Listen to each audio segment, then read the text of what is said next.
I am Nancy, a 39-year-old working mom. I married Kevin, my college sweetheart, at the age of 24. Our son Samuel is now 9 years old. Despite anticipating a smooth-sailing marriage, our journey has proven to be anything but predictable. Kevin casually informed me about another New Year's gathering at my parents' house next year, requesting my assistance with various tasks. As I perused some cherished photos, my attention lingered on Kevin. His comment about the upcoming gathering echoed in my mind, instantly dampening my mood. While it may just be a New Year's gathering for him, it holds significant weight for me. The annual event at my in-laws is, in fact, the most disheartening occasion of the year. Since our marriage, navigating my mother-in-law's constant snide remarks and unexpected visits has been a relentless struggle. The New Year's gathering intensifies this ordeal. Though less frequent, it is an emotionally charged experience. The term intense for me translates to a harassment festival. Unlike her usual passive-aggressive comments, during one gathering, I found myself criticized for the food I prepared. Enduring her disdain, I bit back my frustration, attempting to laugh off her comments. "Is this what you feed my son every day? It looks awful," she remarked. Politely, I suggested she refrain from eating if dissatisfied. Yet, the criticism continued, culminating in embarrassment when she served the same dishes she had berated me for to our arriving relatives. I struggled through orders and critiques, tirelessly fulfilling my mother-in-law's commands while Kevin, uninvolved, ate in frustration. Mentally hosting a boxing match, I endured another year of this challenging New Year's gathering. Almost forgetting about the impending New Year's gathering, my cell phone interrupted my thoughts with the display indicating a call from my mother-in-law. Opting to feign ignorance, I promptly turned the phone face down. The persistent ringing ceased, bringing a brief sense of relief. However, my respite was short-lived as the landline promptly rang, once again revealing the unwelcome caller, mother-in-law.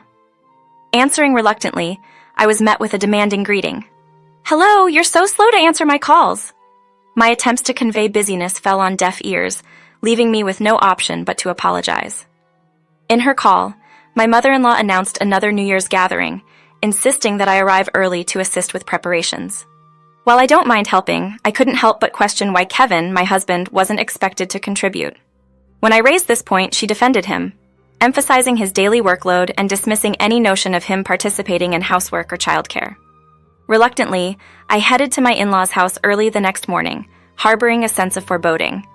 As anticipated, the day unfolded with demanding tasks: cleaning, laundry, shopping, and yard work, leaving me feeling like a maid in my own in-laws' home. My father-in-law remained indifferent, akin to a ghost. Completing these tasks marked the beginning of cooking instructions. Despite mustering my remaining energy, my mother-in-law criticized my cooking, rendering my efforts seemingly unappetizing. Struggling to maintain composure, I unintentionally expressed my true feelings. Despite my attempts to cover it up, the breaking point arrived when relatives showed up, leaving me drained and virtually deprived of the chance to eat during the chaotic gathering. By the end of it all, I resembled a walking zombie, devoid of positive memories from these New Year's gatherings. The annual celebration became grueling, with only the thought of enduring it once a year offering solace. Comparing my exhausting experience to the carefree humming of Kevin, I couldn't help but sigh deeply, contemplating the unbearable nature of that one time each year. The day of the New Year's gathering finally arrives, and as the joyful greetings of Happy New Year echo, my husband and son enthusiastically welcome the guests. However, in the festivities, I find myself completely ignored. My mother-in-law directs the attention of my husband and son inside, emotionlessly handing me a note. Despite being 3 days into the new year, the note shocks me. 12 kilograms of detergent. They're having a New Year's sale, so it's cheap. A minimum of 56 cans of beer because our family loves to drink. Baffled by the audacity of the request, I watch as my mother-in-law swiftly retreats inside, leaving me to grapple with the realization that the supermarket is indeed open. Kevin, my silent plea for help, remains unanswered. He's already drunk. Resigned, I head out to fulfill the unexpected shopping list. Upon my return, struggling with heavy bags, the atmosphere inside is lively with cheerful greetings. Samuel welcomes me with a smile, offering a moment of relief. As I prepare to sit down, my gaze falls on an impressive sushi platter adorning the table, featuring a variety of high-end options like tuna, shrimp, and salmon. The realization hits me. There's no platter for me. The room buzzes with conversation, and as I sit next to Samuel, I'm left to ponder the absence of my portion. Samuel offers to share his, but I can't accept food from a child. Mother-in-law nonchalantly acknowledges her forgetfulness and returns with a box labeled yours, a scattered sushi box from the supermarket, priced at $9 and marked down due to its proximity to the expiration date. Shocked and angered, I discover that everyone else enjoys high-end sushi while I'm served a cheap alternative. Mother-in-law and Kevin find amusement in my predicament, while relatives and father-in-law appear visibly uncomfortable, but remain silent. The heavy shopping was just the beginning. This blatant mistreatment unfolds as the main event of the annual harassment. Frustrated, I see my son Samuel looking up at me with concern, prompting my anger to erupt. Suppressing my feelings, I adopt an apologetic posture. Mother-in-law laughs triumphantly, dismissing my apology and taunting me about wanting the fancy sushi. The reality of this annual harassment becomes apparent, and I let out a sigh, realizing the severity of the situation. I exit the room, making it evident that this isn't an apology. A warm smile accompanies my announcement, marking the conclusion of the Good Wife campaign. Despite my mother-in-law's disapproving frown at my abrupt declaration, I proceed to the kitchen, grab the shopping bags, and return, cheerfully declaring, "Hey everyone, drinks are here." I arrange the packs of canned beer on the table, leaving everyone in stunned silence. Undeterred, I continued with a cheerful tone, recounting the challenges of acquiring the items, emphasizing that Kevin offered no assistance upon my arrival. With a playful boast, I draw attention to the impressive feat of purchasing everything, including 25 pounds of detergent. I encourage everyone to enjoy the beer, which I proudly claim to have bought, adding that it's on me. Playfully dismissing it as just another of my mother-in-law's orders, I distribute canned beers to everyone except my son, emphasizing the warmth inside and the perfect fit of a cold beer for winter. Noticing the unusual silence in the room, I express confusion and urge everyone to make noise and enjoy. I volunteer to handle tasks like preparing snacks and doing the dishes, emphasizing that they can have fun and ignore me. Feeling breathless from my lively speech, I survey the room only to be met with the unsettling silence broken by my mother-in-law. In response to her criticism of my perceived failure to understand my duties as a wife, I defend myself, acknowledging the importance of helping but asserting that what I'm doing goes beyond mere assistance. I confront the disparity in effort, labeling myself as essentially a maid while denying my mother-in-law's claim. She justifies her actions as educating her son's wife, including the discrimination with sushi. I challenge the acceptability of discriminating against one's son's wife, prompting my mother-in-law to fall silent. Amid the silence, Kevin raises his voice, expressing sympathy for his mother's challenges in hosting the New Year's party as my wife. I shoot him a sharp glare, prompting a momentary flinch before he retaliates with a defiant gaze, highlighting the complex dynamics within the family. "It's your responsibility to apologize to Mom." I swiftly interrupt Kevin's words. "First of all, this is your home, and I've been helping because it's your family. What have you been doing? As the actual son, you're not helping at all. You don't even know that your wife is out buying heavy stuff. What's going on?" "If you had told me," I continue, "you just waltz into the house and start eating and drinking without a care in the world. And when you see your wife being discriminated against like this, you say, 'Lucky you.' What's so lucky about this? Don't mess with me." My final shout makes Kevin shrink back, appearing pathetic under my intense gaze. Now it's Mom's turn to attack.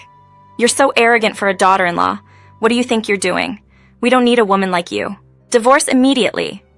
Kevin can't argue back, and his mother continues, "A wife should just listen to her in-laws and follow her husband. Next time, marry a woman who will listen obediently." At those forceful words, my eyes light up. "Oh? So mother-in-law, you're a submissive wife who never goes against father-in-law?" I open my bag and pull out a photo I always carry with me. It makes a grand entrance, accompanied by triumphant trumpet music. "So obedient, mother-in-law, what's this?" I scatter the photos and they flutter down. Everyone's eyes widen as they see the photos. "What is this?" someone shouts. "Who is this man they're holding hands with? Hey, they're going into a hotel." The photos reveal mother-in-law with an unknown man in every shot. They're holding hands, looking cozy, and some are even too explicit for children. "What on earth are they doing in public?" I question. Of course, I made sure my son couldn't see. I thought it was strange that my mother-in-law kept coming over without any real reason. It seemed odd just to come, just to make some snide comments.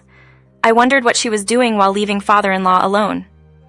When mother-in-law started coming over frequently, causing me to take time off work, I noticed something. She would arrive at our home dressed up for no apparent reason. Suspicious. I hired a private investigator to look into her activities, and here are the results, Mom. What is this? It's not what it looks like, mother-in-law desperately tries to explain to a skeptical Kevin and relatives. However, the evidence speaks louder than words, with irrefutable proof right in front of me. Amidst disbelief, the panicked mother-in-law turns to the father-in-law, urgently seeking reassurance. You believe me, right? This isn't what it appears to be, she implores. The father-in-law, usually unobtrusive, now glares down at the desperate mother-in-law with cold, snake-like eyes. Unlike his typical demeanor, he is genuinely angry. A peculiar sound escapes the mother-in-law's throat as she attempts to explain what's not what it looks like. Brushing off the mother-in-law's hand, the father-in-law approaches the narrator with remorse. I'm truly sorry for everything. I was under the impression that you were content to handle all this work. Even if that were true, it was wrong to let you bear it alone. I apologize. Leading by example, the relatives also hastily apologize. Would you mind providing those incriminating photos? The father-in-law requests.